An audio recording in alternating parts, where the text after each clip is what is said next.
On est le 20 août, la saison touristique en France est déjà bien entamée et va bientôt faire son bilan. Pour en parler, nous recevons Patrick Visseria, président de l'Association française des experts du tourisme. Bonjour Patrick. Bonjour. Bonjour et merci d'être avec nous sur Sud Radio ce matin. Alors on se rapproche, c'est vrai, à grands pas de cette dernière semaine du mois d'août. On parle d'un bilan plutôt positif au niveau du tourisme. En quoi il est plutôt positif ce bilan-là ? Oui, alors tout à fait.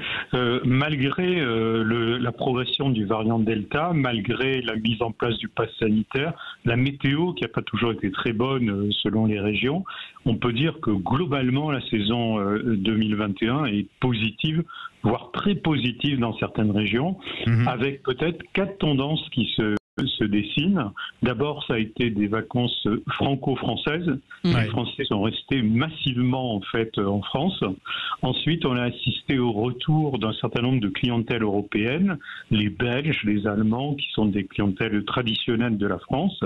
Évidemment, les Britanniques n'étaient pas au rendez-vous cette année. La troisième tendance, c'est une dynamique en fait qui concerne toutes les régions, sauf les villes. On y reviendra peut-être tout à l'heure. Et puis, quelque part, on observe avec un certain intérêt dans certains secteurs les effets du pass sanitaire, comme par exemple dans la restauration. Notamment sur les régions qui ont le plus marché, ce sont lesquelles globalement en France ? Alors, il y avait, après ces mois de confinement, il y avait un désir en fait de mer, de soleil, d'aller se baigner. Et ça veut dire que les régions littorales, PACA, Occitanie, Aquitaine ont très bien marché. Les régions atlantiques également aussi, quand la fréquentation n'a pas été perturbée par la météo. Mais globalement, c'est à la fois les régions littorales, mais aussi de nouvelles régions qui tirent parti de cet engouement qu'on observe depuis quelques années pour du tourisme vert. Et on voit un bon remplissage dans les stations de montagne et dans les stations aussi qu'on trouve à la campagne. Donc ça, c'est une tendance de fond, notamment la campagne, la montagne ?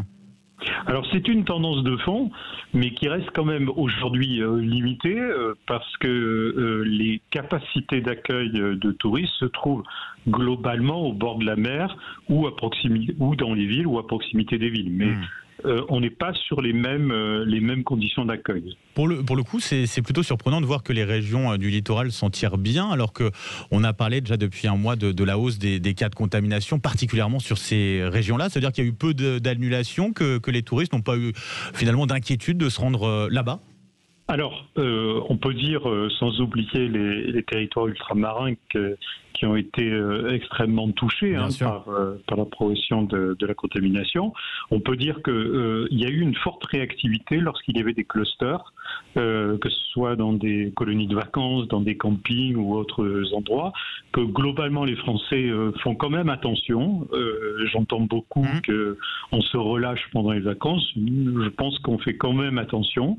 Et les impacts sont très difficiles à mesurer aujourd'hui, mais il est clair que des départements comme les Pyrénées-Orientales ont sans doute été moins fréquentés que d'autres départements littoraux.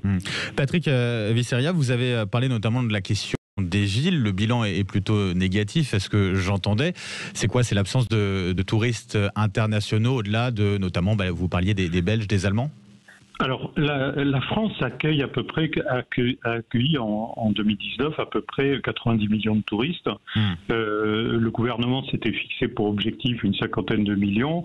Je pense qu'on va être très très loin de ces chiffres. Le tourisme des villes, c'est quoi ? C'est d'abord le tourisme d'affaires, des hommes et des femmes d'affaires qui viennent travailler. Bon, peut-être pas pendant la saison d'été, mais en tout cas, c'est eux qui assurent le remplissage des hôtels et puis qui ont des dépenses souvent élevées. Et puis, c'est des familles qui viennent, des jeunes, des seniors qui viennent visiter des villes. Et là, effectivement, les villes peinent à repartir aujourd'hui et ce qui fait qu'on a des remplissages extrêmement faibles dans les hôtels parisiens notamment.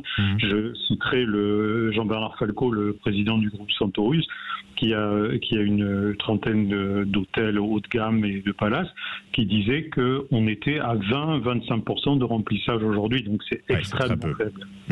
Globalement, dans le secteur du tourisme, est-ce qu'on se prépare déjà à une crise sanitaire qui va durer encore longtemps ou pas ? Écoutez, les hypothèses sur lesquelles nous réfléchissons, ce sont des périodes de stop and go sur les 2 ou 3 prochaines années. On le voit dans d'autres secteurs, dans le transport aérien par exemple. Donc les professionnels se préparent à gérer des situations difficiles. Très difficile de prédire quand même ce qui va se passer, mais on voit qu'une partie des destinations dans le monde sont fermées aujourd'hui. Où ont très peu de visiteurs, je parle du Maghreb notamment, qui sont habituellement des grandes destinations des Français qui partent à l'étranger. Donc voilà, il va falloir gérer cette situation avec peut-être un pari à réussir, c'est d'essayer de capitaliser sur les Français qui sont partis en vacances en France et qui pourraient dans les années à venir peut-être rester un peu plus dans notre pays. Ça c'est l'enjeu forcément principal. Merci beaucoup Patrick Visseria d'avoir été avec nous ce matin sur Sud Radio. Je rappelle que vous êtes le président de l'Association française des experts du tourisme. Merci à vous et très bonne journée.